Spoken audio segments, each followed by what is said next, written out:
Keep the applause going for Sarah Sixt.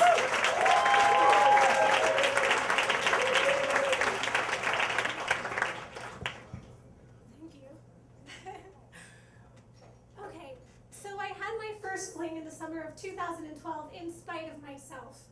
I was working 50-plus-hour work weeks. It was 100-degree heat in Cambridge, Massachusetts. My daily uniform was a Harvard University sports penny and a matching straw hat. That also came with an intense farmer's tan that made me look like I was wearing a mask of my own face. That, plus a recent heartache, I had the appeal of overcooked, drunk, emotionally unstable lobster. But I was closing down for the day, and I noticed this guy had been circling my station for about 10 minutes, and he looked really confused and really lost. And finally, he approached me, and he said, excuse me, I am from Italy, and I don't know anybody here, but I have a ticket to the Coldplay concert tonight at the TD Garden, and the woman I was going with, she said, no, and I have an extra ticket, and do you want to go with me?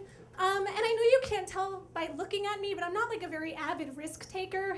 My idea of like a wild night is like sitting at home with like a giant bowl of popcorn and watching Orange is the New Black on Netflix. So just to be sure, I was like, are you going to murder me? And he thought for a bit and he said, no. So I said, great, and we wound up going to the concert, and spoiler alert, he didn't murder me. He was actually like really nice and sweet, and he kind of looked like an Italian statue, which was awesome. And there were a few things that I liked about him instantly. One, that he was really smart. It turned out that he was an Italian anesthesiologist that was doing an exchange residency program in the United States. The second that I liked a lot was that he thought I was funny. And the third thing I liked is that he spoke limited English, like almost none. So we had a really great time at the concert, and afterwards he said, can I see you again? And I thought, well, this is great. You know, I'd always wanted to be like one of those women who had like a casual rendezvous with like a vaguely European man. And, you know, this is my chance, you know. He was going to Italy at the end of the month, and I was moving to New York City, so like great, casual, fun. And it was. We had a great summer. I would show him all of my favorite places in Boston, like the North End and the Charles River and like the secret seal enclosure behind the aquarium. And he would like come to my apartment in his scrubs and like cook me Italian meals from scratch, like a matriciana.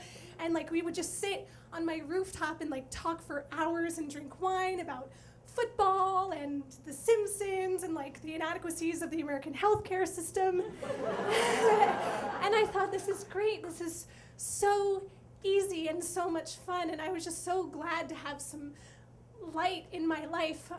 But as our time together came to an end, it became clear to me that we had not been on the same page about this being a fling. The first tip-off was on our last night together. I had given him as a parting gift a Coldplay record on vinyl, and he had given me Dante's Inferno and wept for hours. But he left the next day, and we had agreed to talk as much as we could, and he went to Italy, and I moved to New York, but as time went on, it was getting harder for me to stay in contact with him. I was working even more hours, and I just couldn't find the time until one day I got this message that said, call me immediately. So I Skyped him, and I opened up Skype, and he has this big grin on his face. He's just smiling ear to ear, and he goes, so I got the money to come to the US, but you're not going to like how I did it. And like, I want to be clear, this was not in the cards. We did not like talk about meeting again or him coming here. And I was like, okay, like, so did you kidnap somebody? Like, what's going on? He was like, no, I am going to Switzerland to do a study where they pay me 1,500 euros for a drug testing. And I was like, oh God, like, what kind of drugs are we talking about here? He's like, oh, ibuprofen. It's like, oh, okay, like ibuprofen, that's not that bad. He goes, no, you don't understand. I cannot take the medication by mouth. They put it in my butt. And I was like, whoa, like, signore, slow down. Like, this was, like, not in the cards. Like, what happened to fun, casual, fling, all that good stuff. And he was like, don't worry, the whole time I was thinking of you, so it's not so bad. Which is like flattering and terrifying. And then he says, how many other boyfriends would do that for you?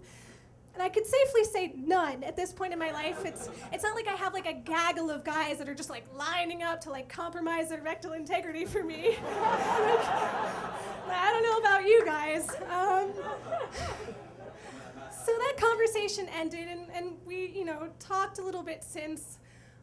He didn't end up coming to the United States. After a while, he said that he was putting a little too much energy into the relationship.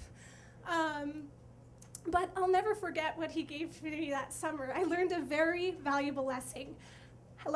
Having a fling can be easy. It's ending one that is a pain in the, Thank you.